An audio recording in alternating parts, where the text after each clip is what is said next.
Hell yeah, guys. Capitalist here with DonaLive.net, and we're going to be replacing Hari with Scissor Lizard, a good friend of mine. We actually haven't casted in quite some time, but we're moving on to round 3. I was wrong about last game. That was a round 2. This is round 3. Enro Griffins versus Spurdo, and from what I'm hearing is this is a new team, and it's sort of the new team to be in. Apparently, I'm hearing from Azu, it's Fnatic kind of broke up, and Rexy might be on this team, even though Rexy is going to be their 5th that's joining us after they do the picks. Is that what I'm crafting together here? Azu? 10 seconds remaining. You don't have to answer me. It's okay. Anyway, Scissor Lizard. How you doing, man? I'm doing well, and talking about Rexy, he's in a game right now, actually, so... Yes. I don't know what's going on. Yeah, I don't know, maybe they have a ringer. I don't know, we'll have to see. We have to remake anyway, because I'm sure this is not 4 on 5. I'm sure that's not regulation. So we already have bans going down. Actually, well, yeah, let's go over the bans. Panda, Invoker, Chen being banned out by Enro, and then Tidehunter, Lycan, and Animage being banned out by Spurdo. We're going to see Furion, Windrunner, and Leshrac being picked up by Enro, so nice. They grabbed the Furion. The other team, Spurdo, has countered with a Broodmother, Enchantress, and now picking up the Venomancer. So, Scissor, what do you think about the lineup so far?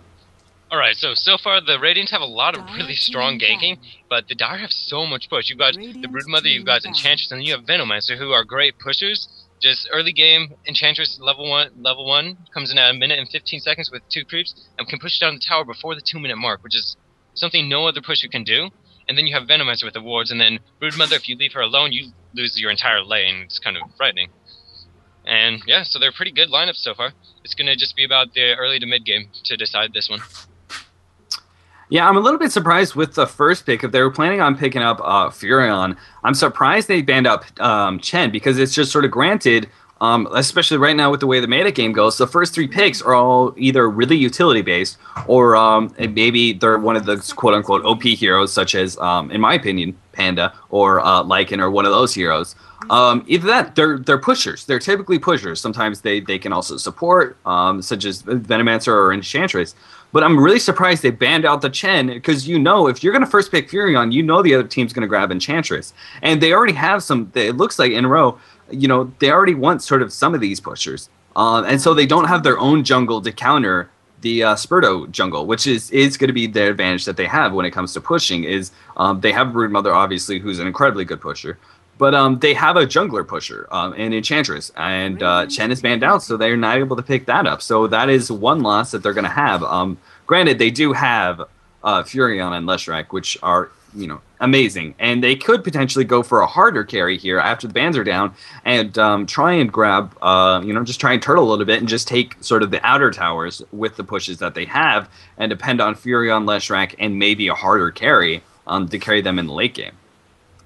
10 seconds. Alright, I could see that. I'm kind of wanting to see Earthshaker picked up from the Radiant and then finish it off. Just maybe even a Lion, I don't know. Like, there's a lot of options available to them. And I'm surprised that they banned out the Lone Druid. I thought that they were going to go for that for certain and have, like, Leshrac just be down there, because they already have the Windrunner who's going to be solo in the long lane, and you want to have that jungler so you can match the XP. So I was a little bit surprised at the Lone Druid ban, but he can run as a great solo as well. And Dire banning Sand King and Venom and Darkseer. If you give Leshrac his best friend, Sand King, you're gonna have a really bad time. I will tell you that much. It's a very rough matchup, and they choose to go with Storm Spirit. Very smart pickup. If you notice, can you count the stuns on the Dire team for me? 0. Hopefully you're going to see an Orchid picked up eventually by Broodmother to help counter that Storm Spirit. As it stands right now, Storm Spirit's going to be roaming all over the map, as you're implying, and just not really going to be able to put a good, solid stop to him otherwise. Yeah, they've only got slows and whatnot right now. And 10 seconds remaining. What do you think the Dire are going to go for? Just like some hard CC, Lion? Because Lion used to be picked up quite a lot when Storm was the hot pick. He would just be picked up because you can do that Hex and just lock down Storm Spirit entirely. So what do you expect to see? Well, we were talking about yesterday, not yesterday, the last game, is what Broodmother is so good with is if you're combining him with lots of team fight, because a lot of times what you're doing is you're 4-man pushing one lane, Broodmother's solo pushing one lane. Broodmother's pretty much always gonna win a 1v1 situation. So a lot of times what happens is he pushes pretty much by himself 1v0. And he starts harassing towers, and they try and force a 5-on-4 on the other side. So if you get a lot of team fight with you, and you can win, or even just pull out neutral the team fights that are going on 4v5, it works great. Now, Panda was the option that I grabbed. Enro Griffins had Panda, and I was talking about how good Panda is with a Broodmother, just because he provides so much team fight. He really makes up for a number loss with his ultimate. If 4v5 turns into a 6v5, Panda's amazing that sort of way. And so, more team fight is always good, but they really need some lockdown here. And Queen of Pain, I'm not sure really it. I mean, Queen of Pain is able to blink and can chase Storm Spirit. And Queen of Pain right now is sort of a hot button pick right now, with everybody realizing that the Q level 1 does 100 damage, which is amazing. And can win 1v1 situations really, really easily. I'm just not sure if it's going to be enough to put a stop to the Storm Spirit as it stands right now. I think that the early game will go to the Dire, for the mid lane at least, with Queen of Pain, just because she has a fantastic attack animation, one of the highest base damages of any anti-hero, and then has great mobility early on from level 1 on. And I expect her to win the mid lane, but as soon as teamfights come, I think that the Radiants are going to completely take over, especially with that Earthshaker pickup. Yeah, and I'm not really sure what the Dire can pick up to really change that around. As their 5th pick, they're going into their extra time now, but I have to agree. I mean, there's a really Enro has a very strong lineup, and I think that Storm Spirit was pretty much really key to the pill pick stage. I really like it. Night Stalker, okay, that's one way. You just have to wonder now, what are they going to do with lanes, though? They're obviously going to have Night Stalker in a lane being babysat by the Venomancer. Which is kind of unfortunate. They can also do something else, which you saw occasionally back in the days. They can suicide lane Queen of Pain, and then have Night Stalker solo mid, and then have Broodmother with a Venomancer, and Venomancer does the jungle with the Broodlings. But it looks like we are going to remake now. Didn't we want to test the servers? Unless 18 Tangos is the new build for Queen of Pain, I believe we are remaking. Yeah, well, it is still 4 and 5. Yep. It's just, I think some of the teams wanted to test out how well the servers were, because we had a lot of server problems last game. The game 1 was terrible, and then we had a little bit of the lag spike once or twice the second game. But Mike, so he was from Team Replica, huh? I was wondering why he was on my friends list. So that answers that. First Blood. Earthshaker. What a boss picking that one up. Anyway, GG won. Yeah, well, I'm presuming everyone's just joking when they're talking about forfeiting and that sort of thing, because yeah, we are remaking. All right. I would hate to see some sort of weird-ass rule book occur. Oh my gosh, that'd be so annoying. We don't need another Swindle Melons. Like, that was bad enough on. We don't want that in Dota. Please, stay away. That was miserable times. Scissor pulling out the Han knowledge. So Dude, funny. I don't really talk about Han anymore, but everyone knows how annoying Swindle Melons is. Oh my goodness. Well, so while we're on the lobby, Azu, what were you talking about with Rexy? What was that? If you can type it, or if you can't, have to unmute your mic or whatever, you can just type it to me.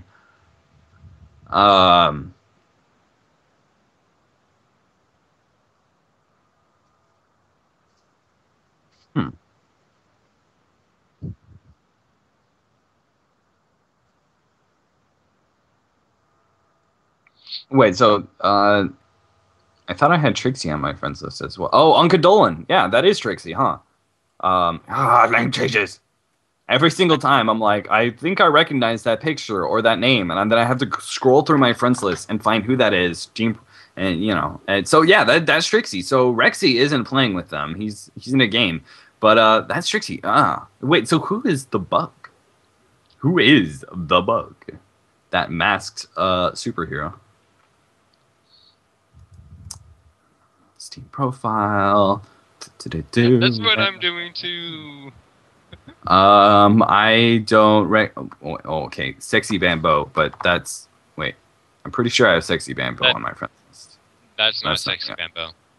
That's not real. I hate it when people do that. Ooh. Oh, that is so irritating. I know. Because already it's like name changes, la. But then, Scissor, we haven't talked in a while, so I probably haven't told you about this. But when we were casting the Sex Playoffs, me and Chappie, we pretty much everyone on that team was sort of kind of trolling. It was sort of semi-serious game because there was no like prize pool or anything. It was all for honor and glory, and it was all American teams, and it was all that NA Dota scene, that circle jerk. And so everybody there wasn't actually their team. It was just the team that they had sort of made for sex. And everybody was name changing. There was only one person with his actual name on there. And half of the people who changed their names had a name of a professional player that wasn't them. Oh my god. I wanted to shoot myself in the fucking face. Seriously. How many times did you say the wrong name? I have no idea how many times I called somebody B-Diz. When it wasn't actually B-Diz. It was irksome, to say the least. Oh. That's annoying. Yeah, seriously. So who is the bug? Because he's doing the, he did the whole captain thing. I recognize Chromium, and then Micah, obviously, from Team Replica.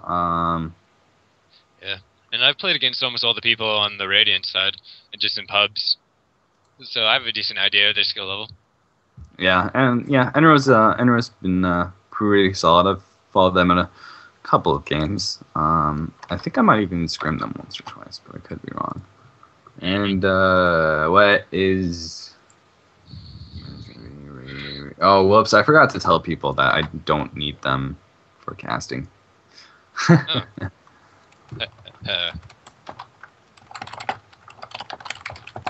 All right, there we go. All right, because I sent out what happens is I sent out mass messages to people who could potentially be either competitive insight or a co-cast, and then that was the very last one. No, actually, I saw you and you were spectating again. I was like, oh, Scissor could co-cast, and then I sent out mass messages because 90% of the time you won't get a response because somebody's like AFK or whatever. Yep. But I replied immediately. Exactly. You have to send out mass messages in order to get someone to reply immediately. And you were that person. Yay. The game that I was casting was a complete stomp. It was 25-2, 10 minutes in.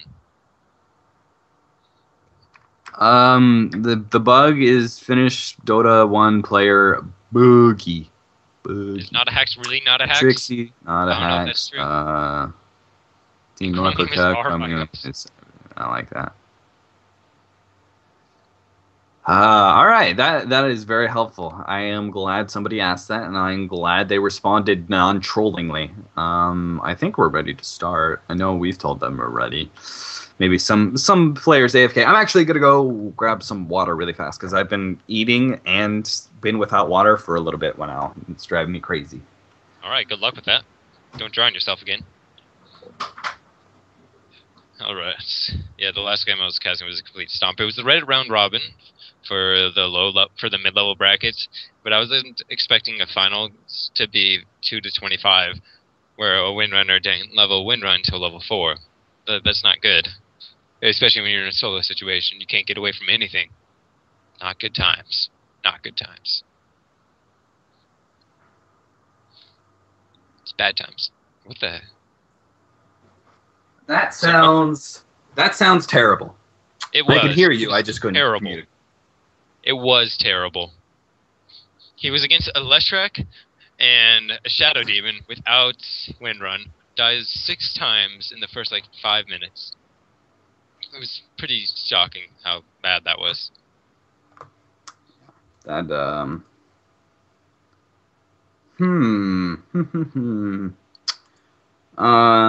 reading something. Is there something important about our in-house league? Hey guys, don't forget, we have an in-house league that we just recently started. We had some games going on yesterday. Unfortunately, I was not able to join.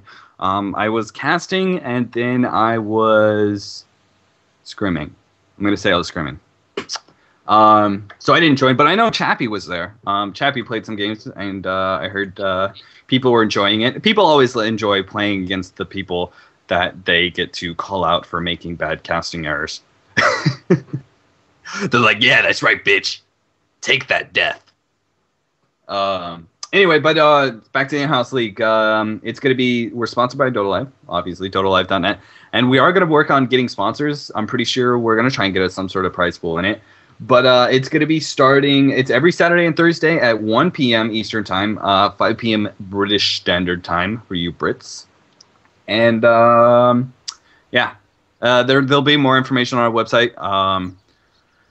It'll be DotaLive.net. We'll be putting up a news post about it fairly soon. We're working on an IRC channel for it, At your service. but I'm not sure if we have one or not. But Speak for the trees.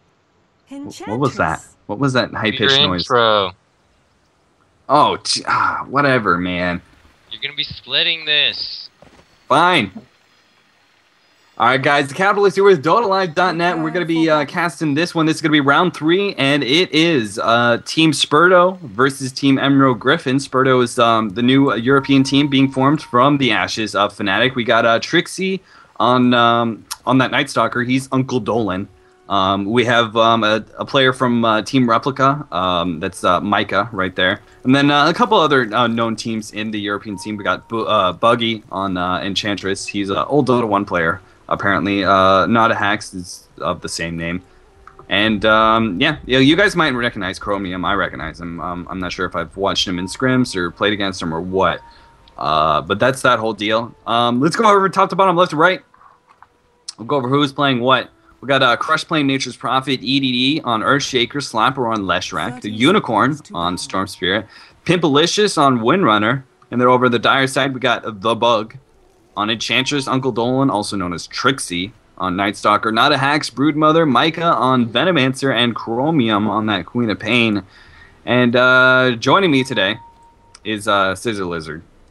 And I always get so messed up with doing this whole intro, specifically for the VOD. You're throwing me every single time. But Scissor, what's up, man? Not much, just excited to see a game. It was already remade just because people don't want to play 4v5. They tried doing an all-made, but Dire ended up losing. It was kind of awkward. But we're going to be watching a game now, and I'm excited. I haven't seen Not a Hacks play in a little bit. All the plays I've seen by him have been fantastic, and then I've played with a lot of the players on the Radiant, so I know about their skill level, and this should be pretty interesting. What teams has Not a Hacks played on? Because I, for some reason, don't recognize that name. I just remember him being a primary, just one of the best ringers. He just goes into a team and always does very well. Like, I've never All right, seen well, him we're going to see a smoke up from level 1. And Venomancer and Enchantress are already going to the enemy jungle, and potentially they might catch something out with a Broodmother or go middle here, but I'm not really sure how well they're going to do this with a Broodmother. It's not like Broodmother adds a whole lot of level 1 power. At level 1, he only has the web, so he has no slow and he has no nuke. So I'm not entirely sure what that accomplished for them.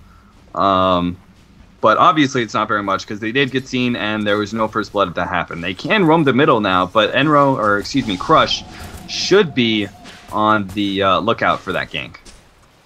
Yeah, but more importantly, they have a Wildkin, which can kind of win a middle lane. That tornado is so annoying. And they're going to be going in by the looks of it. The slow is going to be not applied, and Prophet's going to be just fine. Or they're going to keep on chasing. They're going a little bit too deep. I'm not sure what they're wasting so much time. They really just need to keep CSing. And like you said, just use the bird. It's not like Nature's Prophet has a stun, and he doesn't have the greatest auto attack, obviously, nor does any hero at level 2. So it's not like he's going to kill the bird, even if he finds it, and he's not going to stop it from tornadoing. So really, he should just throw down that tornado and kick Nature's Prophet out of lane via that skill, which is so incredibly annoying. We're going to see Leshrac and Earthshaker smoking up as well. Both teams using smokes very, very early.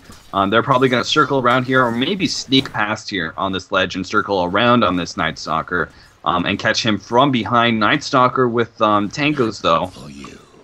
If he's able to do a decent job getting out of the trees, he might be safe. 630 health. He gets blocked. Great job. And that's probably going to be the death of him. Oh, no. Leshrac was not able to make it through that short little hole in the fissure. That's rather unfortunate. I mean, EDE had the right idea of blocking him away from the tower, but now Venomancer going to jump in on this Leshrac, combined with an Ursa. Nice cancel of the slow to make sure he does get the Leshrac. Great job. They are going to pick up first blood in that regard, and now they can turn around. Enro's just going to have to back off here, pick up this regen, and run away. Night Stalker jumping in on the Earthshaker, but can't do a whole lot. So 0-1 right now. Spurdo picking up first blood. Yeah, that was just a really awkward engagement just because the block was really good by Earthshaker, but they weren't able to continue it just because Night Stalker just ran west, and he was like, well, I'll just go over here if you guys want to chase me over there. But down bottom, look at all those spiderlings.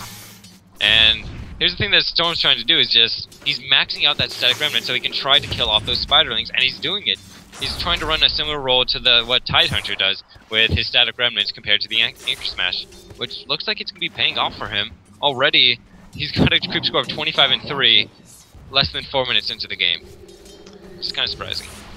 Yeah, really this is all about not hacks. He just really needs to micro his broodlings very, very well and use them to jungle. He can't use them to harass ever, because just one missed opportunity where he uses it to harass at the same time as Storm Spirit pops a Remnant out, he's just giving up free gold pretty much. So he needs to try and disrupt pulls coming in right now, which he is doing now, but also take some neutral creeps. With that many spiders, he very easily could have popped at least the Centaur over there in the harder creep camp, at the very least that.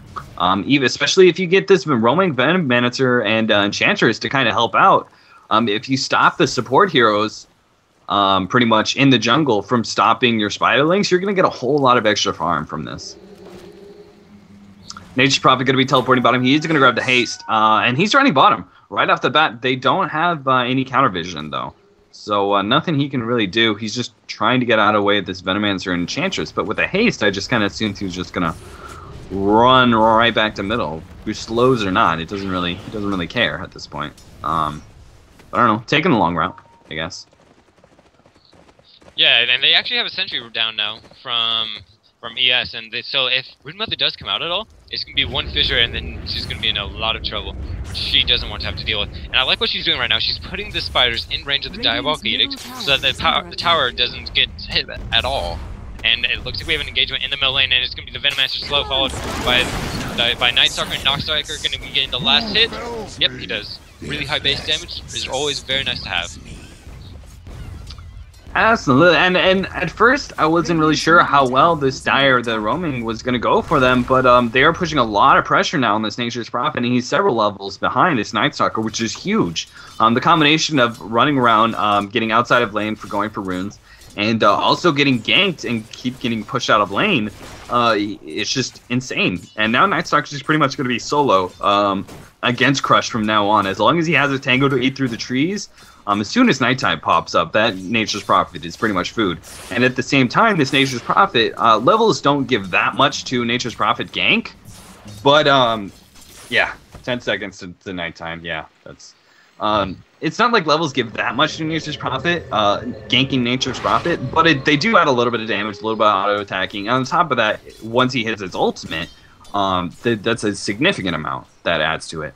But Night Stalker is going to be hitting nighttime. He's going to be grabbing boots right now. So that's decent, but I really think with this build, he might just have to go ahead and farm throughout the first nighttime, or the first half of the nighttime. Second nighttime is really an important one, and I'm not sure if I agree with his ultimate. Yeah, what a lot of times is the problem with I have using ultimate is if you're not having that big lead, if you really need the movement speed on Night Stalker, a lot of times the first night can be kind of not your best nighttime. The second nighttime is really the one where you should really be dominating. And delaying the first night also delays the second night at the same time. So, I don't know, that's just a little something. Night Stalker now jumping on the Nature's Prophet, but gonna have to back up. Doesn't even waste the silence on the Nature's Prophet. He knows he can't kill him. Crush actually cancels it, and he's going to come right back in. Trixie, maybe he might be able to kill this courier. Look at him. He's running for it. He knows the courier is worth so much more than a hero kill. And oh, they upgraded it. They upgraded it, and that's going to stop Night Stalker. Give it back to full health, and on top of that, the flying was able to get it some extra movement speed. Meanwhile, at top, they are doing a lot of damage to this Windrunner. Already throwing down the ensnare. Chromium diving in the tower. Windrunner has nowhere he can go, and missing out on that power shot. So they do pick up that kill. Very good. 0-3. Enro Griffins very losing quite hardly this lead, which, you know, the last 2 games that we watched, I think, or maybe it was just last game, they very convincingly took the early game every time. Oh, and about the Night Stalker picking up his ult at level 6, it's usually a lot more farm-based, where you're going to be farming earlier on, so you want more time in the first night to farm, and they have an initiation down the bottom, and the slow end and the silence is applied to the Earthshaker, and Earthshaker will be going down to the Spiderlings right before you can actually get the Fissure off, and Venomancer's already done his Gale, which landed on top of that Storm Spirit, and they're going to be going for the kill on Broodmother. Broodmother's going to be narrowly escaping, and it looks like Slapper is going to be going down to the Urn charge, and Venomancer getting a double kill, soon to be a triple kill maybe, and he is going to be getting it. No, Nicer is going to be getting the last hit on Nature's Prophets. Radiant's top tower is under attack. Radiant's top tower has fallen. Wow. Not only that, but they take the top tier 1 tower, 0-6 with the tower down. Was it Spurdo? What was their name again? Something like that. Spurdo. Spurdo, that's it. Absolutely crushing Enro Griffins. I mean, look at the gold graph right now. It's already 4,000 in lead for the Dire, and it's only getting stronger as the Broodmother keeps getting more and more towers. He hasn't even taken his first tower yet due to going up against the Storm Spirit, but eventually the attention is going to be drawn away from him. He's going to be able to clean up a lot of towers left and right. They are going to try and dive on this Earthshaker. I'm sure they know he's there, but Storm Spirit is going to be teleporting in. He's going to try and defend this tower as much as he can. He's jumping in on the Venomancer now. They're going to try and pop him. Nice silence. Huge silence coming in from this Night Stalker, and they're going to try and pop the Earthshaker before he gets a stun, but he does get the stun off, trapping in the Night Stalker, and he's going to go down. Storm Spirit in a little bit of trouble with no mana whatsoever. Nuke comes out. He does. The Nuke kills him, and now the Venomancer goes down as well to the Leshrac, and so a 2-for-1 trade. Earthshaker and Storm Spirit going down in exchange for Venomancer and Night Stalker went down, didn't he? Did he buy back and come back in? What happened? Yeah, he did. He just bought back and he's going in. It was a 2-for-2, and I don't know if I agree with the buyback on Night Stalker, but it looks like they might be chasing him a little bit, and that may be the death of Slapor right now. Slapor going to be going down to 1 more auto tech. No, it's going to be the Spider's going to be getting killed, and EDE teleporting in. He might be going down right now as well, but he is just going to be behind the tower, and now Night Stalker is behind enemy lines. He's in a dangerous spot. He's between a rock and a hard place, and this cannot be very well for him. The Shackle's not going to actually shackle, and he will be able to get away. No, he's still in the trees, and he does not have any charges for those tangos to get anything, and Urn charge is applied, and he's going to be doing the Urn charge himself on top of Night Stalker, and Night Stalker going to be getting 1, 2, death. Is the grave. Oh man, a couple things about that team fight. Broodmother doing a great job throwing down trees, trying to open up a spot for Night Stalker to get out. But really, I'm really surprised, Crush. I was wondering where the trees were at. If it just treed, that would have made sure that Windrunner had hit a shackle shot, and that fight wouldn't have been nearly as close. But also great block by EDE. There was Storm Spirit jumping in on the Storm Spirit on top of the shackle shot. Very well done. Oh, they're not actually going to be able to pick it up here. One more hit. Can they get it? Windrunner. Oh, he picks it up. The regen from the Broodmother barely misses out on saving him. Now we're going to see a Queen of Pain with double damage jumping in. Unfortunately, she's low on mana here, but she is going to get a slow, so they are going to pick up at least that kill.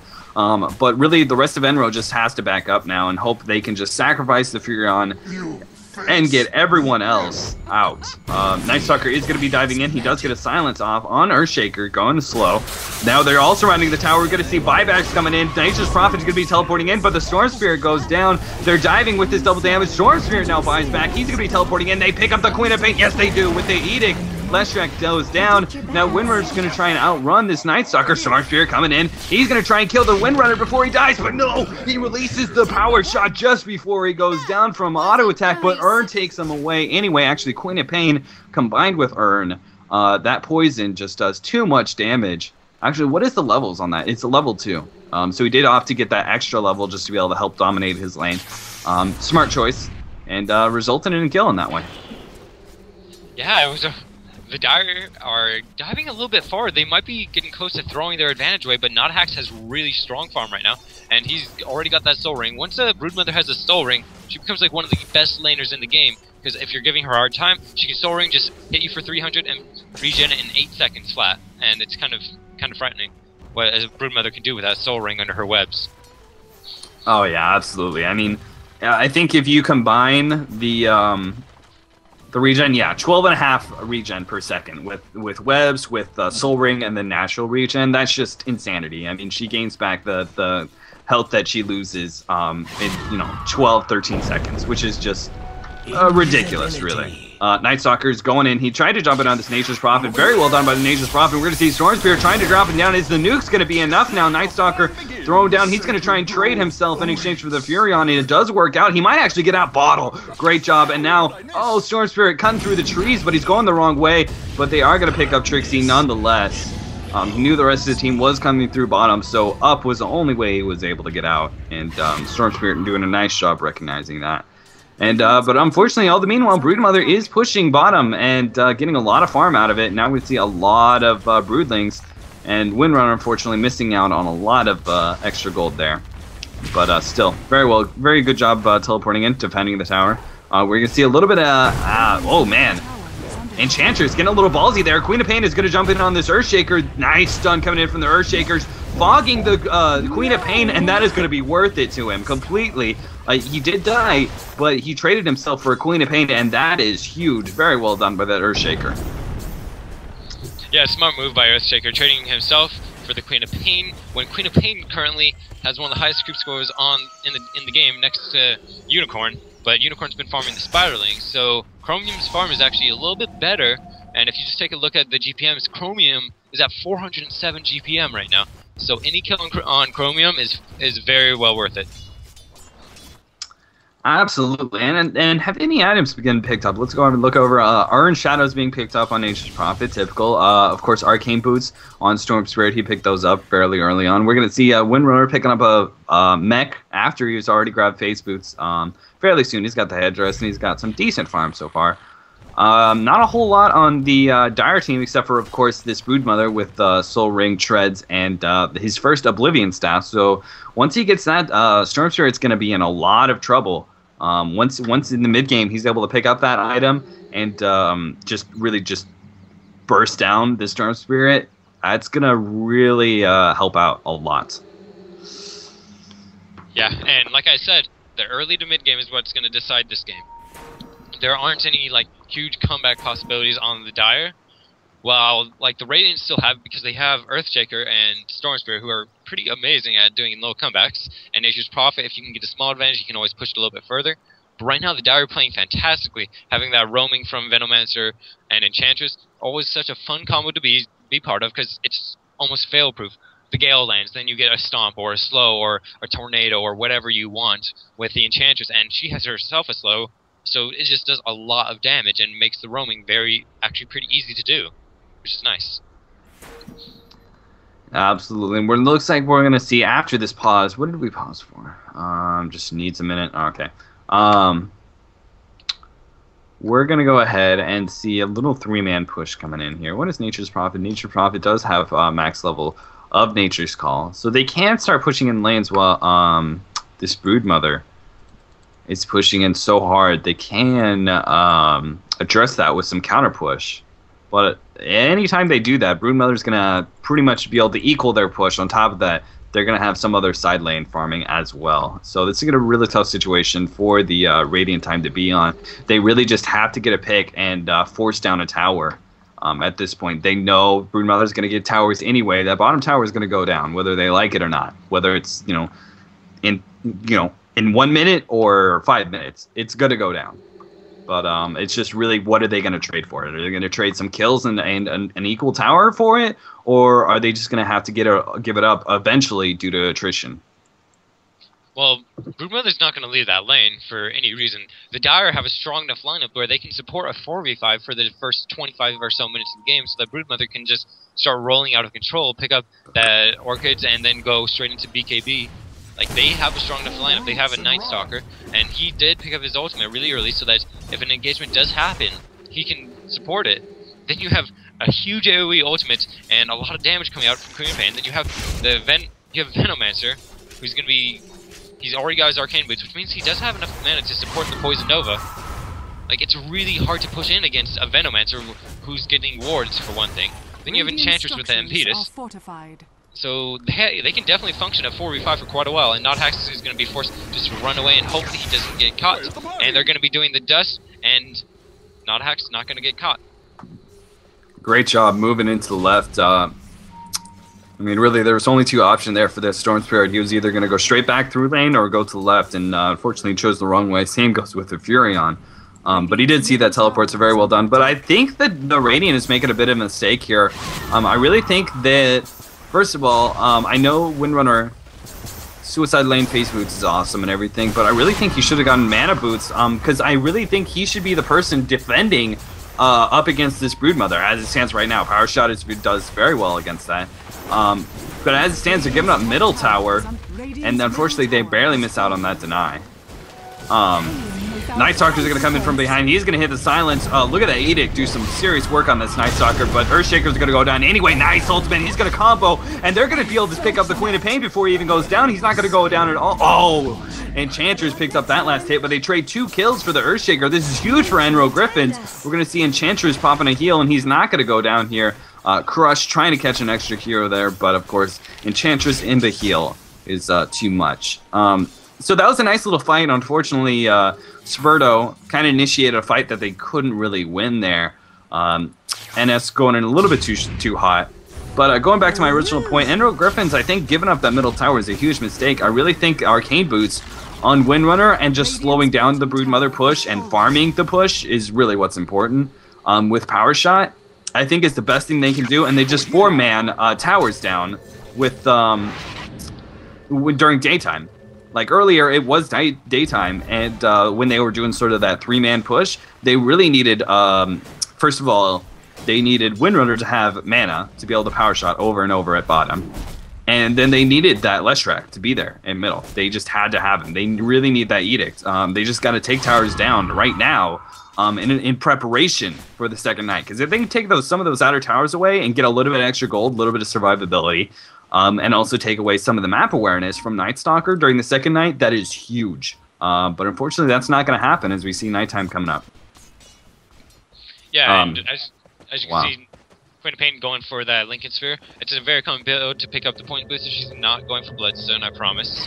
And it looks like they're going to be trying to initiate on Storm Spirit. But Storm Spirit down bottom nearly died to Broodmother, going down to 8 HP before he was able to TP out. Which is always a frightening thing when you go down that low. Because there's barely like a sliver of life and you're like, I'm dead. And then you're not. And it's very nice. Looks like Storm Spirit's going to get caught in trouble here. He goes a little bit too far forward, and there was a gank just waiting for him to come out. So very well executed gank by Spurdo.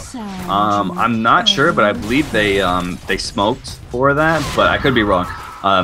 Either way, there weren't wards there. I'm just presuming with how aggressive they were that they did smoke.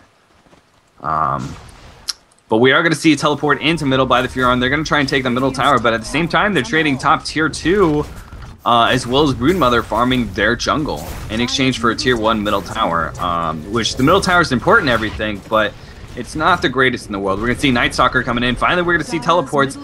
Queen of Pain and Venomance are going to try and come in from behind. We'll see how this works. The Queen of Pain is completely separated now. Venomance is going to be the only one there, and he can't really initiate by himself from behind. And unfortunately, the Radiant team backs up too quickly, and they're not able to catch him out in exchange for that tower. But still, they did trade just perfectly fine, and the gold graft is obviously still in their lead. 5,000 now in exchange in the lead for the Dire. Yeah, and if you notice, Leshrac's actually going stats over his ultimate and Lightning Storm. He's opting to get stats, which is kind of surprising. And there's a really good Shackle that stopped all the entire engagement from the Dire the previous fight. Just one Shackle can change the world, I guess.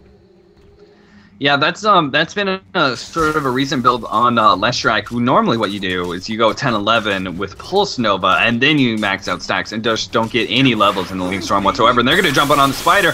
Oh, what a huge lash by the Storm Spirit. They're going to be able to pick up this kill. And so yet again, another 4-man gank comes to the Spider, just like the 4-man gank happened on Storm Spirit earlier. Both teams executing their side lane ganks very well, baiting out the hero as much as they can, and then jumping in with the necessary for silence on Storm Spirit, or in this case, Dust on Broodmother. Very well done by both teams. Yep, and Storm Spirit 200 away from his Bloodstone. Oh no, he still doesn't have the Perseverance. I thought he had Perseverance for some reason. He is not 200 away, he is 2,000 away. There's a big difference there. Yeah, that would have been pretty huge if he had already had it. I was surprised there. Pipe is going to be picked up real shortly here, and another 200 gold by this Windrunner. That's going to be a really big pickup. What? She actually did go Bloodstone. Queen of Pain did actually go Bloodstone. She wasn't going the normal thing, where you get the point booster just with the raw stats because it's really effective, and then go Lincolns. She went a straight up Bloodstone. That's interesting, and yet somehow I think most people don't like it. I think I like this more, just because I really don't like Lincolns on Queen of Pain very much. I prefer Aghanims a lot more, but we'll have to see how this plays out for her. If she just goes pure stats, goes into Bloodstone, and then goes into Aghanims, that's going to be a lot of stats on her, and she's going to be taking some disables, but at the same time, she's going to be living through a lot of it and just going to come out with what nukes she can. But we'll have to see how this works out for her. It's going to be really iffy. Really, I mean, because Stormspirit is going to be able to jump on you. Shackle Shot and any of the other stunts that are coming out, it's going to be hard for her to live. But at the same time, I just don't like Lincolns that much. So the reason that I like Lincolns for her is just take a look at... Oh gosh, I'm disconnected. That's everyone. Servers are having some serious problems today. Yeah. Okay, I was just like, oh no, everything's going crazy. Yeah. Anyway, go ahead and continue. Yeah, so Storm Spirit and Shackle Shot, both of their abilities are single target, which Lincoln stops. And so you have enough time to do your blink out, get into a better position. And if you can stop those abilities, plus it gives you such good raw stats. It boosts your attack damage, it gives you a better attack speed, gives you more HP, gives you that extreme regen. Like, it's just a really good item choice, especially against Shackle Shot and the Electric Vortex, so that you can blink away safely. Yeah, they still have the Fissure and the Split Earth, but if you can get into a decent position, then you'll be fine. See, what I would have countered with is what I think he's thinking is, if he grabs that Lincoln's, he's no longer going to be targeted. And then in that case, who's being targeted? You know, that means the Broodmother's getting disabled, you're going to take out the Night Stalker, those sort of heroes. But in this case, if he just builds up, if they do target him, he might be able to live through it. And on top of that, that just means Night Stalker is unencumbered, and he's throwing out a huge nuke every 8 seconds and beating the crap out of people. Or you have Broodmother, who right now doesn't have a BKB. He went straight for the Orchid, so that leaves him very susceptible to those disables. So if Queen of Pain's being targeted, that means the Broodmother's just beating on people, when they do want to bring Broodmothers into these team fights. Well, but, okay. Yeah. My opinion on the matter is that Queen of Pain is going to be their mid to late game carry.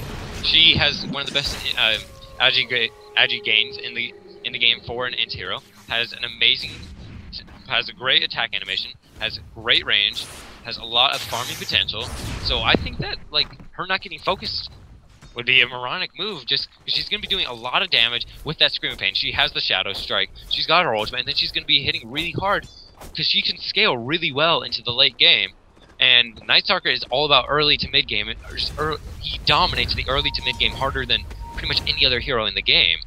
It just falls off. But it's the same as the Storm Spirit that they've been doing, where they go Bloodstone into Boots of Travel, and it doesn't matter if they die though, because they come right back in with the extra. They just the cooldown is so low, they're just able to come right back into the team fight. So all those disables are down, and then they have a second life on this Queen of Pain. It's a very aggressive build, but I don't know. I think it's better, but we'll have to see if it works out for him. The reason it works for Storm Spirit is that Storm Spirit wants the bigger mana pool so that he has the extra mobility granted to him with his ultimate. While the mana pool doesn't matter as much, it still does matter for Queen of Pain, but not nearly as much as it does for Storm Spirit. And Queen of Pain should be farming a bit more than Storm Spirit. I think Storm Spirit should be. And a huge Echo Slam is going to be doing a lot of damage. Going to be immediately killing off Night Stalker and Broodmother, and they're going to be following it up, and they're immediately just taking out 2 people. That was a huge Echo Slam. Yeah, that was very well done. They definitely did not expect EDE to have... I mean, he went straight for that Blink Dagger. Did not go Arcane Boots whatsoever. Tried to farm it up as fast as humanly possible, because I knew... I'm sure he knew that they were in a little bit of trouble right now. Spurdo is definitely in the lead. And getting that and surprising that was huge. Picking up a big 2 kills on 2 really big heroes, Night Stalker and Broodmother. And then on top of that, being able to defend a tier 2 tower at bottom, which is a very hard tower to defend anyway. So very well done. Nature's Prophet canceling his teleport. Almost caught out that Venomancer. That would have been a nice additional pickup, because then they're definitely assured this tier 2 tower if they'd pick up the Venomancer. Now, though, both Night Stalker and Broodmother are back up, and as well as a Ward Wall is going to be up. So it's going to be a very hard time for them to be able to take this tower. Edict is going to help, but they are just going to back up now. And I think that's a smart play. They have top pushing in, as well as... well, actually, bottom's not. The bottom's pushing out, but still top is pushing in, and I don't think that's a team fight they can win at this point. Are fortified. Yeah, but that was definitely a chaos duck. That was a really good one. I was kind of surprised. It caught me off guard.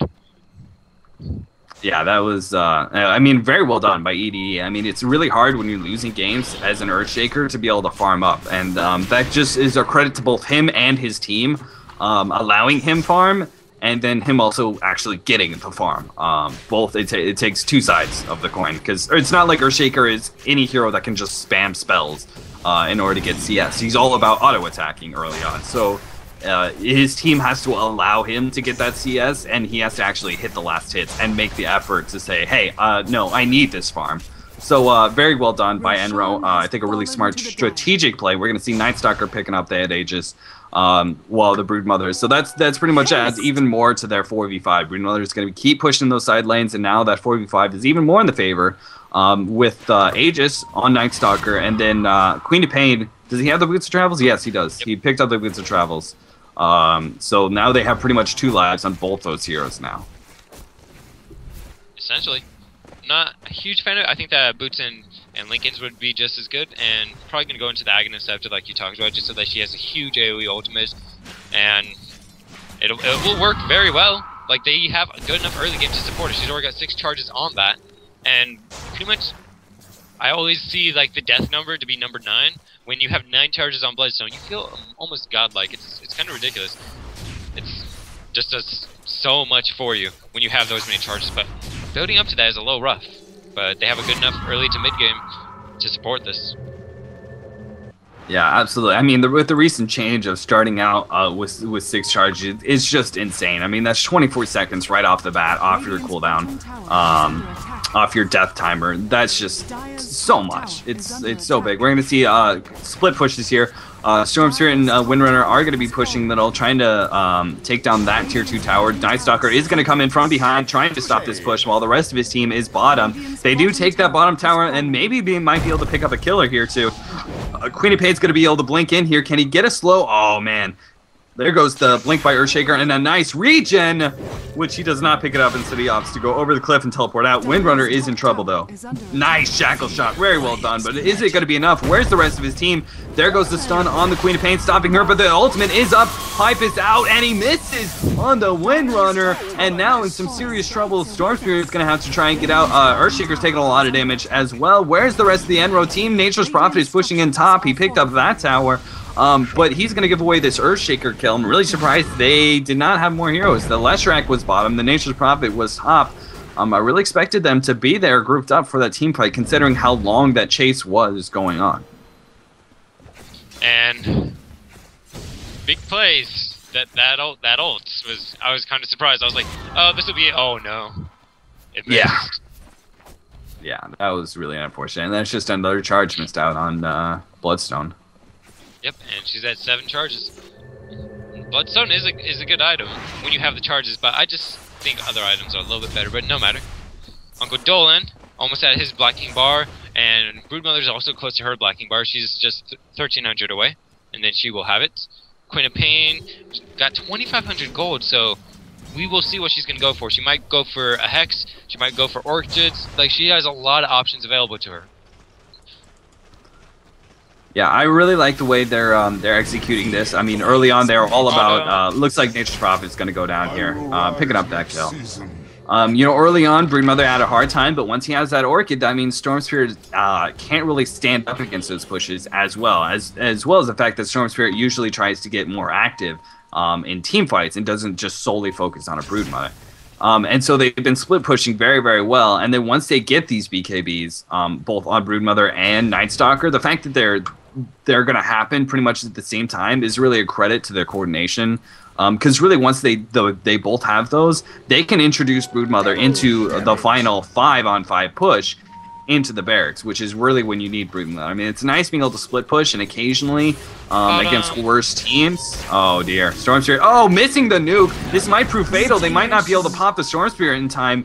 He is going to be able to get out here with just, where is, oh my goodness, the silence lasts so long. Broodmother's going to go down here. Great job by EDE jumping out on that one. Now Queen of Pain's in some serious trouble. He goes down, losing all those charges. Now Shackle Shot. Nice Shackle Shot, by the way. Uncle Trixie trying to get out now. Storm Spirit, Furion, too much to handle, but he is juking them very well. Nice. He might turn around on this. He does have the done with damage, but no, he's afraid of all the rest of the stuns. He's just gonna try and get out now. But, oh, one more hit on that Earthshaker with the Urn Charge. It might be able to pick it up. There goes the Aegis. Now, where's the rest of his team? The rest of his team is coming to him. The Queen of Pain's going to be up shortly, but Night Stalker's going to be down before anything happens. So there goes that. So that was a huge turnaround for Enro Griffins.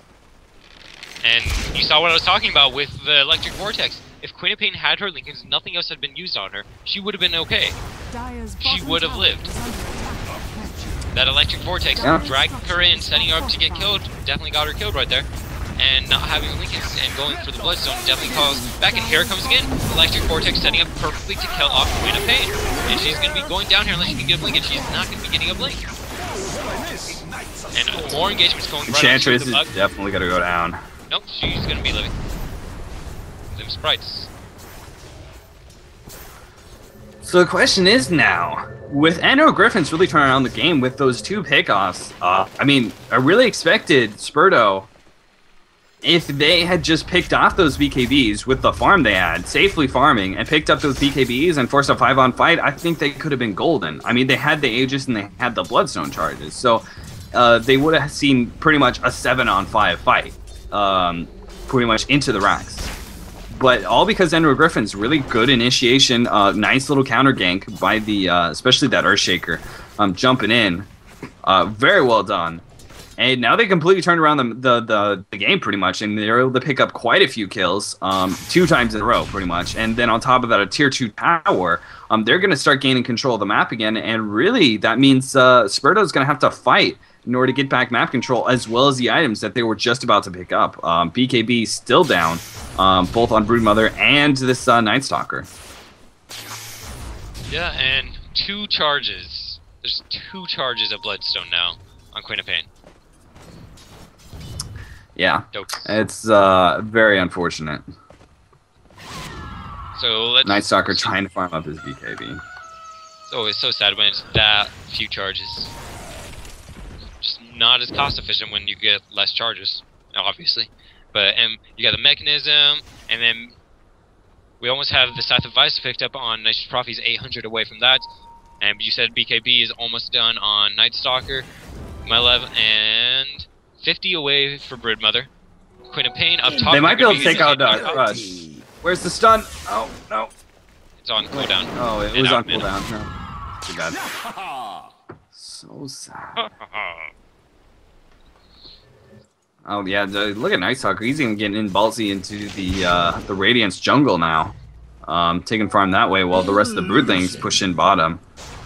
Looks like they're just gonna try and cope up their losses. Those are some really big losses that they occurred, really big mistakes, and they're just gonna have to try and regroup from that, farm up what items they can, and come back with those BKBs. Hopefully, hopefully also before Scythe of Vice, you're gonna also see BKB being picked up on Queen of Pain. I think you mentioned that one. And there it is. So once they have those, they'll be good to go for another attempt at it. The question is, did they throw too much? I think that they did. Actually, this doesn't look good. You've already got a 10 charge Bloodstone on Storm Spirit. He is 1300 away from his BKB, so he'll be picking that up soon. And once he has his BKB with 10 charges on his Bloodstone, he's gonna have complete domination of the team fights as he pleases. He doesn't care if there's a Stormfront or whatever his lines are. He just doesn't care. Like, just going over just looking through the items right now is just not much that the Dire can do against this. Like, you got your BKBs, like that will help out a lot, but they don't have any way to shut down Storm Spirit once he has his BKB. He will just freely roam around doing whatever he pleases. Yeah, I think a lot of this next matchup is going to be all about Broodmother and if his ability to be able to, if they can Orchid the Storm Spirit, if they can push in before he grabs the BKB, that's always awesome. If not, if he's, as long as he doesn't get kited, they might be okay. But if he does get kited, if you see things like Nature's Prophet trees blocking the way, you see like Storm Spirit, like he can't be targeted. Windrunner can't be targeted. Earthshaker is going to be way off in the back. So pretty much you have Push Stick on Leshrac, the only other option to him. So there's not a whole lot of options for Broodmother to be able to target. So it's going to be really up to a lot to his team.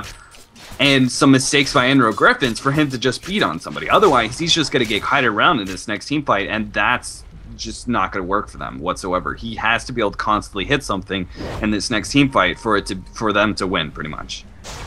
Yeah, and Storm is getting closer and closer to that BKB. He's going to have it in about 2 minutes, and if they don't take a Rex before he gets BKB, this could be very, very bad for the Dire. Like we were saying in the picks, Storm is gonna freely roam around doing whatever he pleases. They didn't have, and they're gonna be going in right on top of Chromium, but Chromium is gonna blink out just in time. Nice shot. He does have that BKB, and everyone has their BKBs now on the Dire, so they should be ready to go unless they want to try and really extend this. I don't really advise it, but they can always try and make a little bit of farm battle for another 10 minutes. I think you go into late game, you're talking about Furion, Leshrac, and Storm Spirit. Oh, even Windrunner. Even that late of game, she's able to pick up some damage items, and that's just not going to work for them whatsoever. But if they can get a couple more items, such as Aghanims on Enchantress, where they can have that third hero to really output a lot of damage, that might be something they want to wait for. But it doesn't look like they're going to smoke up and try and catch someone out here. But right now, the Radiant side is very grouped up. And unless someone separates here, or they hit a really good combo from Queen of Pain, they're going to go in here. Missing out on the Orchid. There it goes. There goes the Orchid. And they're going to jump in on this nice push stick going on the Storm Spirit. The question is the silence going to last it? One more hit. There he goes. The BKBs are doing work, and they're just jumping in on this Venomancer. Crush, and there goes the Leshrac. The Storm Spirit is going to be coming back here shortly with the buyback. There it is. There's the Storm Spirit. He's going to be jumping on this Night Stalker. He goes down now. And now Broodmother. There goes the trees. Trapping in the Broodmother. He's not hitting anything, as well as there goes Dust. He's not going to be able to hide. And one more hit on Windrunner. He does pick up that kill. Chromium with the double damage. But unfortunately, 4 of his allies are down. That's going to be a complete team wipe. Especially with that back from the Storm Spirit teleporting in. That was just so much work. Good job. He is going to be able to teleport away. And get out. So they did trade, was that 3 for 4 or was that 4 for 4? Earthshaker bought back into the game. Did Storm Spirit just regular revive? Yeah, he bought back. He bought back, so they had pretty much 4v4? 4 for 4. Oh. And Queen of Pain getting so much from that fight. Yeah, a lot of charges. That's really important.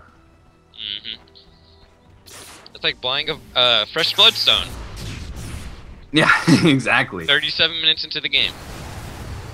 Yeah, which is unfortunate because you really need a couple charges on that. Scythe of Ice now on Crush. I'm not sure if he had that in the last team fight. I'm sure he did. He did. I just didn't see anybody sheeped. Yeah, I didn't actually either. I think he just was on the outsides and wasn't able to activate it on someone just because of all the BKBs. Yeah. Yeah, BKB now on Storm Spirit. It's going to be picked up here. Before the next push comes in, easily. Another thing is, Roshan is back up.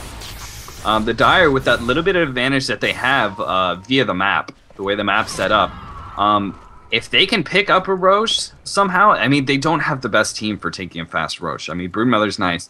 That's pretty much going to be their main source of damage, but still, they can't burst him down. They have no minus armor, no medallions coming out from anybody, and they have no natural minus armor abilities. So they can't just take the opportunity where, you know, oh, we see 3 or 4 heroes on the map and not close enough, let's just burst it down real fast. They can't really do that. Anytime they start doing it, they're probably going to get spotted one way or another. Like you see, the Radiant right now, without Vision, is going to be checking it. There goes Vision right now. And I don't know, do they have any counter wards? They don't have any counter wards, which is going to be unfortunate because eventually the Dire team is just going to counter that ward again, and then they're going to be in decent position for Roshan. But once again, same thing. They can't burst it down like they should want to. Yeah, I'm just thinking about what the item progression for Queen of Pain should be. Like, she's going to be picking up that Scythe of Ice in the next 8 minutes, probably. And then I kind of want to see an Assault Curse as Storm Spirit flies in. He's going to be doing a pull right on top of Venomancer. Venomancer going to be out of this fight immediately, but not Hax doing a lot of damage with that ultimate. But he's just going to try to get away so that he doesn't die. A huge Queen of Pain ultimate doing a lot of damage, but there Earthshaker X can do more damage. And that BKB doing stuff for Queen of Pain, but I don't know if it's going to be enough. Storm Spirit going to fly in. He's going to fly in one more forward, and he may be able to get the kill on this Queen of Pain. Queen of Pain going to blink away. No! Oh! I thought she died. That was crazy. Nice dust. A random guest finding out the Broodmother. They knew he was somewhere near, so really huge pickup. Very well done by Slapwar. That was a very big pickup. That was a 2-for-2 trade. A decent trade, all in all, up until the Broodmother got caught out there with the dust. Very well done. And now they're going to be able to maybe pop Roshan here. We're going to see a buyback from Furion. That's going to help ensure it. So Venomancer is going to come back. But they don't have buybacks on anybody else, so it's going to be a 4-on-3 fight here at least. Earthshaker is going to be getting in the mix fairly soon, and I don't think they can really stop it, unless it's going to be sort of one of those suicidal hope we grab the Aegis sort of stop. I don't really think they can do this without an ulti on Queen of Pain. It's really just going to be too tough.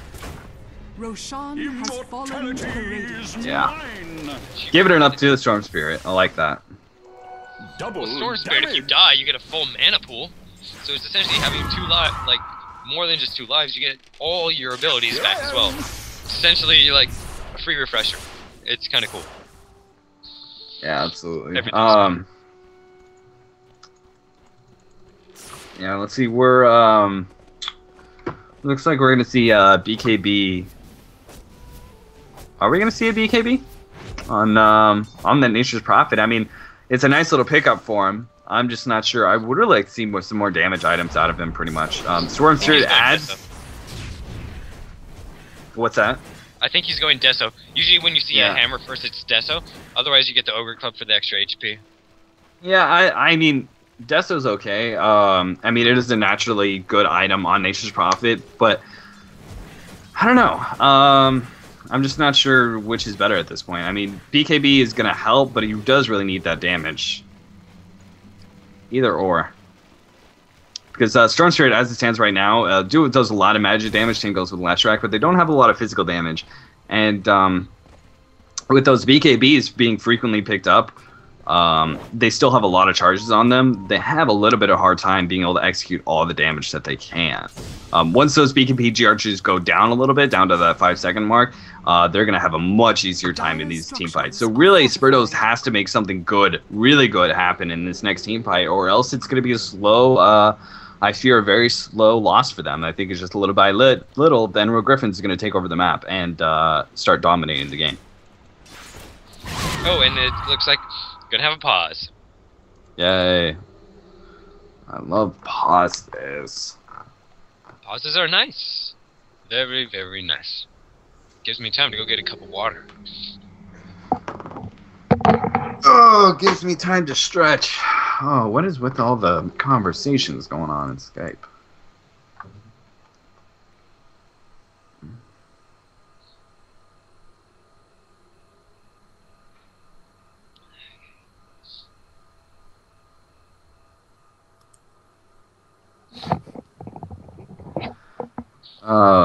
Let's see. We got that's right. Right after this, guys, we're going to be doing the Pro League going on. We're going to be casting that. Hopefully, it's in 2.5 hours. So hopefully this tournament goes through very, very quickly.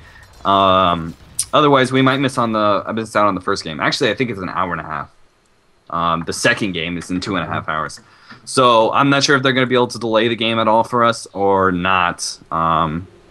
No idea. Trixie, unfortunately, having some issues. Answer's no.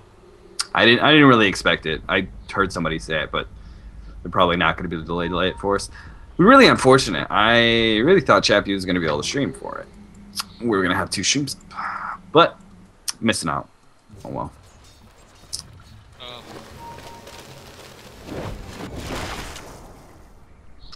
Alright, Scythe of Ice picked up Chromium.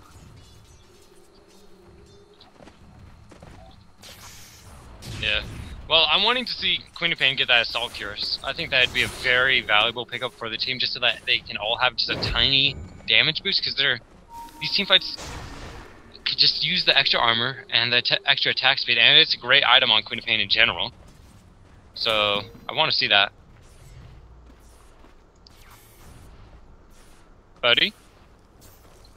Yeah. We got a whole bunch of trees at the bottom. So they're just slowly but surely going to start making their way into the Dyer's racks. So the question is, are they really ready to push the racks? If they want to, they can just try and control the map and take away all the farm and take away, their jungle and just farm up a whole bunch while taking control of the map. I think that'd be the smartest play, but maybe they might try and push into the racks. This bottom top tier tower is almost dead. Couple hits by Storm Spirit, a couple more hits, and it's going to go down. We're going to see the Dire team kind of respond here. And if they get a good team fight, that could put them back in control of this game. Defending this, I mean, it's always easier defending than trying out. There goes the Queen of Pain. He's going to pop the BKB. Hits 3 heroes with his scream before the pipe goes off. They might be able to pop up the Earthshaker before he has an ultimate. Another push stick, but charges. There it goes. Poison plus Earn is going to be too much. Broodmother's trying to lifesteal through the Storm Spirit. Is he going to go down? There it goes. And now, so with the Shackle Shot on Queen of Pain, he is completely left out of the fight. He's going to have to teleport away. Night Stalker is going to get caught out here, and he goes down. And now it's a 1-for-2 fight so far. Storm Spirit does get disabled here with the Orchid, but he fortunately is strong enough and has the Aegis. He is not very worried. Really, in fact, at this point, he could really wish he could throw away his life so we'd have more mana. He could do more in these team fights. There goes the Rax, though, and I'm not really sure Spurdo can do anything at this point. There goes 2 Rax. Middle and bottom. And Queen of Pain getting caught out as well, especially with the Scythe of Ice. They're going to be able to pick up that kill. Well, a couple more hits. Oh, they're actually going to turn around on this, and now Nature's Prophet is in serious trouble. Storm Spirit with the Aegis, now back to full health and full mana, but they're going to back out. The Broodmother's trying to chase in and grab the Windrunner. Windrun goes off. He's going to teleport away. Very smart move. They're just left with the Nature's Prophet at this point. That's all that they're going to pick up there, which is a nice little pickup, but at the same time, they traded Rax for all that. They didn't really win the team fight heavily, and on top of that, they lost the Rax. They aren't in a very good position to get any sort of counter push going on.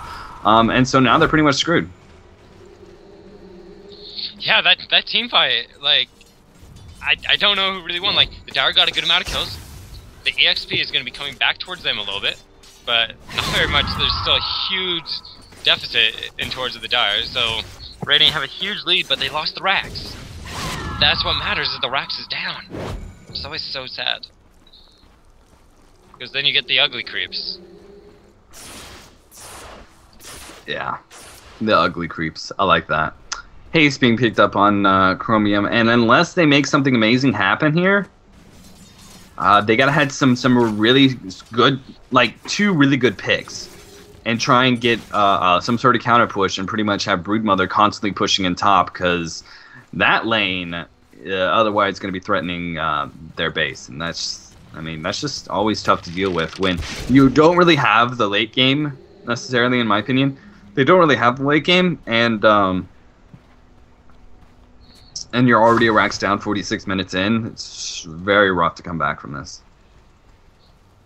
Yeah, and Enchantress still doesn't have the Aghanim. She's very close, though. She's just 80 away, so she's going to be getting it shortly, which will add a lot of damage to her. So that could be good for her. But I don't know, like, Orchid of Malevolence on Storm Spirit. Now he's already got that Black King bar, 14 charges on that Bloodstone. But Queen of Pain at 3,000 gold. We'll see what she goes. See, this is why I don't like Enchantress. By the time she actually gets her items, it's kind of already, it's almost always too late, I feel. Is by the time she does, you're either crushing so hard where I feel it doesn't matter if you have a Chen or Enchantress. Like the Chen would have accomplished just as much, if not more, that you're winning so hard, and then by that time you have your carry who has enough items, so you don't really need Enchantress to be able to walk into that semi-carry role.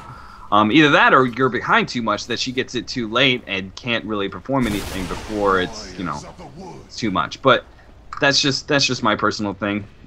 Just not a big fan of Enchantress. Sproink. Much prefer Chen every single time. I like that Sproink. The only reason that I pick her up in scrims is Sproink. We're going to see a gem, 14 charges of Bloodstone. So much on Storm Spirit.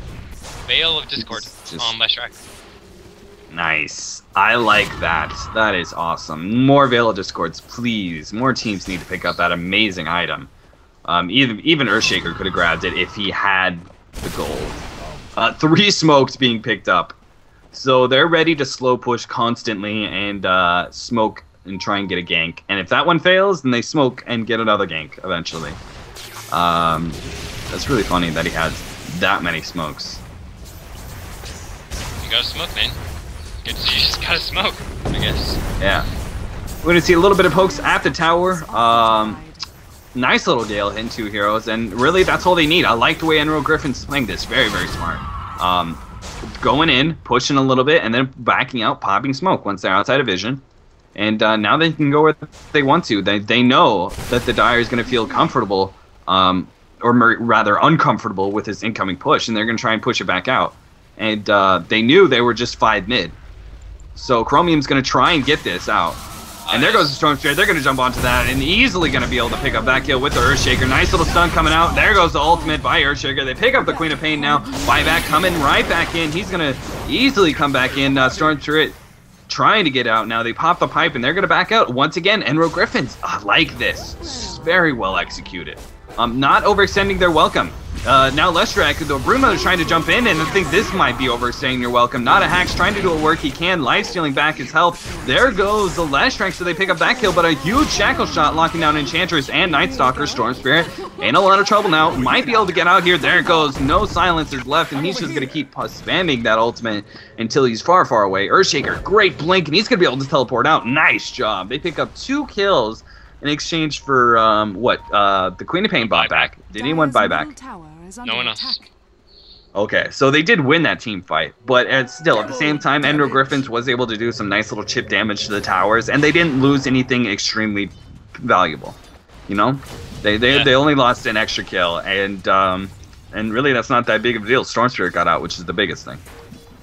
I just really wish that she would have gone that Lincoln Sphere instead of Bloodstone. She keeps on getting initiated on by Storm Spirit, and if she had Lincoln, that wouldn't work. But like with Orchid, they can do it, but it'll give her time to react and to do the BKB or whatever she needs to blink away. Like, she gets time from that Lincoln Sphere, which is so important, and the extra stats. And they're not pseudo stats either. Yeah, really, I think it comes down to I think it was all about that really big mistake they made where they tried to get that Storm Spirit. I think if they just farmed up those little bit extra items and 5-on-5 fought, with the Bloodstone where they had the Boots of Travels, I think they would have been good. But you're right, if he had Lincolns, he wouldn't have died in all those ganks, and on top of that, they would be in a much better position in the late game. And so it's just a really ballsy strat that they kind of messed up and is seriously hurting him. I think the risk versus reward factor here was a little bit too high. It's just really destroying him now. Yeah, and Leshrac being level 18, he only got stats for those 2 levels, and now everything else is maxed out. So he's pretty happy with it. He's doing well. Yeah, 4 staff, Arcane Boots, that Veil, everything's going his way.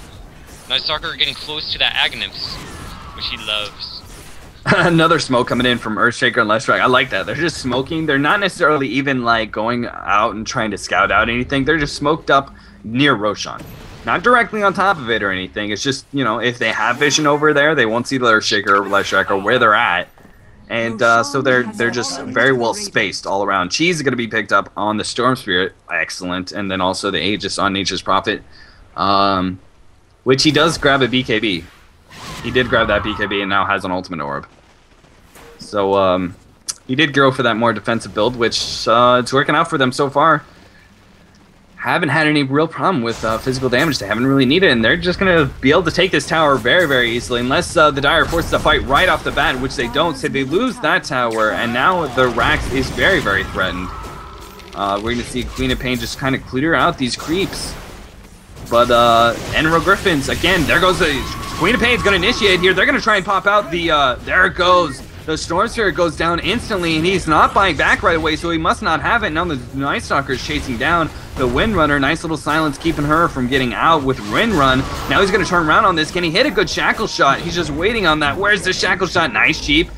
He just needs to be able to hit that and try and Windrun and teleport away, but he's going to go down. Meanwhile, at the bottom, Broodmother is chasing down the Leshrac. Nice push take by the Leshrac. They pick up 3 heroes in exchange for nothing. Nature's Prophet might be able to take up the melee racks. Very ballsy move, but it's not going to pay off. And now he's in some serious trouble. Crush is getting crushed by all 5 heroes from the Dire side. He finally realizes he's going to die. He's just going to do what he can to the melee racks, which isn't going to be enough. And potential turnaround time. Aegis is going to be popped, and he's going to try and teleport away. Do they have anything to pop him? They don't have anything disrupted. There's no MKB up on any of the heroes, and none of their ults, they have no stuns that go through BKB. So really unfortunate that they don't pick that up, but at least they took down the Aegis as well as 3 heroes. So very well done. Oh, that was a little bit funny. If you were... The projectile from Enchantress was still in the air. I was just following it as it went across the map, and it just landed on Crush and did nothing because obviously he teleported. But it was just a little bit. It was a little interesting just to watch this huge spear just fly across the entire screen. I thought I heard you like giggling over there. I was wondering what you were laughing at. I was like, did I mess up something? Oh, you know me. Yeah. 10 charges on that Storm Spirit. He's still got the cheese, but locking down that Storm Spirit was huge. Like, they won the fight because Storm Spirit was not in that fight, and he didn't choose. He chose to not buy back because it was on cooldown from the previous fight. Oh no, he didn't. Wait a second. No, his buyback is ready. He could have bought back the entire fight. So I don't know, because he didn't buy back in the previous fight before that. It was ready. I guess he is saving up for something. 3,700 gold. Yeah, I mean, he doesn't have boots of travel, and that's a really really long ways to go. In order to travel all the way across the map. They didn't have any outer towers. Well, they hit the tier 2. So maybe he might have been able to get there in time. I don't know. Maybe he just kind of assumed it was too far away without boots of travels. I don't know. Maybe questionable, maybe not. This is when we're going to see what Chromium goes for. He does have a buyback, so he's going to be obviously saving some money for that. But I want to see what he's going to go for. I hope it's an Assault Cures. I still think that would be a very strong pickup for him. He's hitting very hard already. He's hitting for 200 by himself, and the Assault Cures would help out his entire team, and he'd still be hitting hard. And they're going to be initiating. Nice Stalker. Nice job popping the BKB. Very well done. They're going to see Storm Spirit disable the silence with his own BKB. Storm Spirit jumping all around. Storm Spirit, oh, look at that Sucker. He's going to go down here. Great Shackle Shots every single time. Now this Enchantress is doing a little bit of work with her new Aghanims. Trying to pop off some heroes, but 2 heroes down so far. Nobody's gone down. Even the Earthshaker is going to live through this poison. And Enchantress now goes down. 3 heroes. 4 heroes are going to go down once this Venomancer gets caught out. There it goes. And Broodmother's just now entering the fray back from losing Orchid BKB. He's going to try and pop this Storm Spirit, but it's not going to be enough. And they're going to lose the melee racks. And I fear that's GG for Spurdo. So Enro Griffins, I hate to call it, but Enro Griffin's going to go move on to the semifinals versus Devil Mice, who won their game in the 3rd round. Queen of Pain bought a full MKB before that fight and then died, so she couldn't buy back.